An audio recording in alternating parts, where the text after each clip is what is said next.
My father is a chauvinist. Chauvinist is a person who believes that men are above women. Basically, that your job as a woman is to produce children, take care of children, do all the cooking, the cleaning, and also hold a job down. My father believed it was okay to talk to women and treat them however you wanted to. He beat my mom several times, he choked me, punched me, slapped me, and he did all of that to my older sister as well.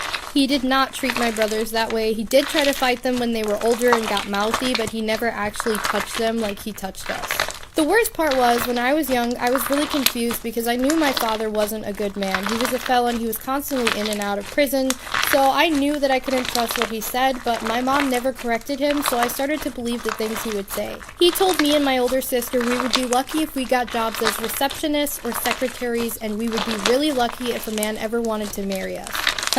I never did become a secretary, but I did become the first in my family to go to college and finish, and the most successful. Storytime of how I caught my teacher naked. By the way, this is not my story, this is from Anonymous. So my whole class in 9th grade went skating. We were having a lot of fun and it was going normal. Afterwards, we went into the buses. When I sat on the bus, I realized I forgot my bag. I ran back inside into the women's locker room. When I went inside, it was just me, but then I saw a teacher. A male teacher. He was around his mid-30s. When I saw him, he was standing in just a towel. He was showering in the women's locker room for no reason. He asked me what I was doing there, and I said I forgot my backpack and I was going to miss the bus. He then said if I stayed with him, then he would drive me back to school. So I did. I sat outside his shower, and me and him were just talking back and forth. Then when he was done showering, he walked out fully naked. He then changed right in front of me, and I was fine with it. I mean, I like seeing naked bodies. So like I said, he walked out naked and changed right in front of me, but it wasn't a big deal because I liked seeing naked bodies. We were then on our way back to school, and then he surprised me with McDonald's. When we got back, he then wrote his number in my phone just in case we wanted to talk again someday. I completely forgot about it until the other day when I saw him at a career event. We then started talking and he asked me out. We have our first date on Friday. Wish me luck. Okay, so story. I went on a lot of Tinder dates in college. Like a lot. Like probably like 150 or 200. But like I'm just a really picky person, you know, and a really person. On Tinder, or at least when I used it, this is how I used it. I had the guys that I really liked. The guys they messaged me, I would talk to them back. Maybe even message them first. And then I had the guys that I never really messaged me. And then I had the guys that I'd messaged, and I was like, you know, if I had a few drinks in me, if it was 5 a.m., if there was absolutely nobody else in the world, maybe I would hang out with this person. And like, one night, it happened. I had to hit the roster. I had to go look and be like, fuck a starter. Who do we have like a fourth string? We need him. And who was that guy? It was a 27-year-old local weatherman, like an anchor man. And I was impressed. Wow. You know the weather? That's so hot. And also it was like 3 or 4 in the morning. So the fact that he like even wanted me to come over was pretty wild. And I come up and he lives in like this townhome situation.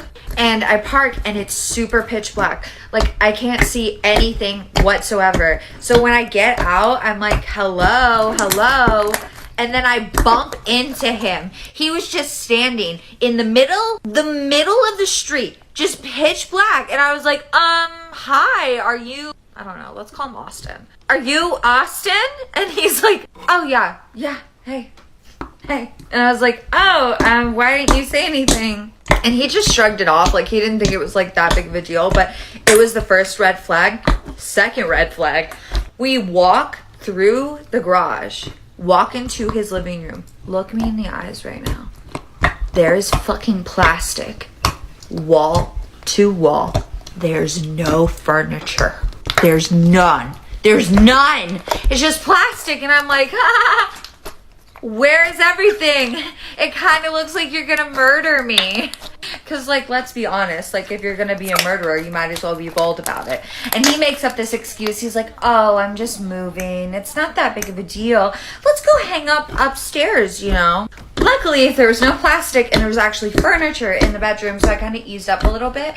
And then when we were, like, sitting on the bed and, like, talking, you know, just warming up, he takes his hands and he puts them on my face and he pulls back. And he's like, you know, 19-year-old skin is so much more taut than women my age. The skin just starts to fall naturally.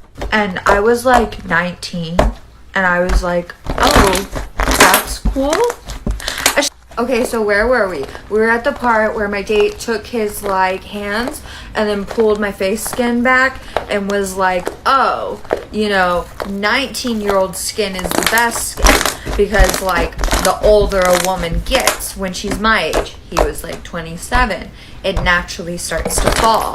And I was really freaked out, obviously, because when somebody says that, the only thing you can think is, like, oh, he's thinking of skinning me and turning me into a lampshade, an adorning side table, and maybe, oh, maybe even a sweet little rug. Because, like, why the fuck does it matter, like, if my skin is tight? Especially if you're, like, 27? So I was just like, oh, that's kind of weird. And he decides to keep going on his creepy little Ted skin talk, right? He's like, no, seriously. You know, you have the best skin. It's just all down here from women, you know, from your age on. Because everything just starts to fall and it just doesn't, like, sit on the bone as nicely as, you know, teenage skin does. Now I know what you're thinking. You ran. You screamed. You went and hid. No, because at this point, it's like 4:30 in the morning. My friend had hooked up with a guy that she had met at the frat party. So I had to pick her up in the morning. And I was like, I need to sleep. Like, I need to go to bed. I need to rest. Now, it's not my proudest moment to look at you and after everything I say, you'd be like, obviously, you wouldn't sleep with him, Adriana. But I did. And I didn't even, like, want to do it. But, like, honestly, it just kind of felt like if I didn't, my blood was going to be splattered all over the plastic tarps, like, at the bottom of the stairs. And it was literally traumatizing. Because I was on my period. And when he was done, he took the protection off, the rubber, and he was like, oh my God, my crotch looks like a murder scene. There's so much blood. And I was just like, okay, that lasted like 5 minutes. I could just go to bed, whatever. I just put my head down. And then he's like, hey, since we already did that, since, like, you already slept with me and you won't be freaked out, look at this. He takes the rubber off, ties it in a knot, and starts swinging it around like nunchucks, like hitting it on his back, hitting it around his waist, hitting it to the side. And I was just like, stop. Please stop. Like, stop. But he didn't. He kept going until it got messy. And I think that was the worst Tinder experience of my life.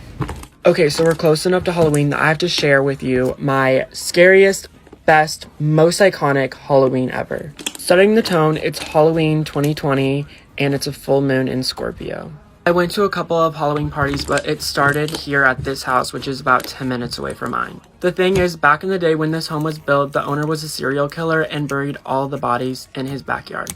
Interesting enough, he didn't just kill anyone. He specifically picked up gay guys from bars downtown, luring them to his house to hook up, and then would kill them in the basement where his pool was. This is where he would go to kill them. Here's another photo. The house is called Foxhole Farms if you want to search it up. In no way am I a pick-me by saying this, but I genuinely feel energies. I feel energies very intensely. It's when I know people are good, I know people are bad. I feel different energies, I feel different things. I've predicted things before. I have like a good intuition, basically. The home is now owned by another family, And that night, me and my friend were invited to a Halloween party at this house in their basement, where the pool was, where people were swimming in the pool. So I'm already having a great night, you know, Halloween vibes, if you know what I'm saying. And I did want to go swimming in the pool. I didn't think anything of it. I'm not a superstitious person. I don't believe in ghosts or anything. So when we go swimming in the pool, as soon as I entered the water, I felt this intense energy. I don't want to say it was dark or bad, it was intense. It honestly kind of felt cool. It was a full body buzz. So everyone else just hanging out in the pool, and I'm wanting to swim in it. And I'm swimming, and the deeper I go, the more I feel this energy, and it feels so cool, so mesmerizing, very alluring. Everyone in the pool is like, is he okay? Is he okay? Because I'm dead ass swimming into the deep end, and I'm feeling this really cool feeling, and I'm loving it. I'm loving swimming in this pool. A total of 16 boys and men were killed at this house, and they were all gay. I'm gay. And my conclusion to this is I think I was in a dangerous spot, but it felt so cool and alluring. Why? So in almost every horror movie you watch, you're sitting there on the couch, and there's a demon in the basement, and the person in the movie is walking down to the basement. Everyone on the couch is like, no, why would they do that? That's so stupid. They go right for the demon. They're so dumb. That's because it's alluring. See, dark energies aren't scary. If they were scary, then how would they get to anyone?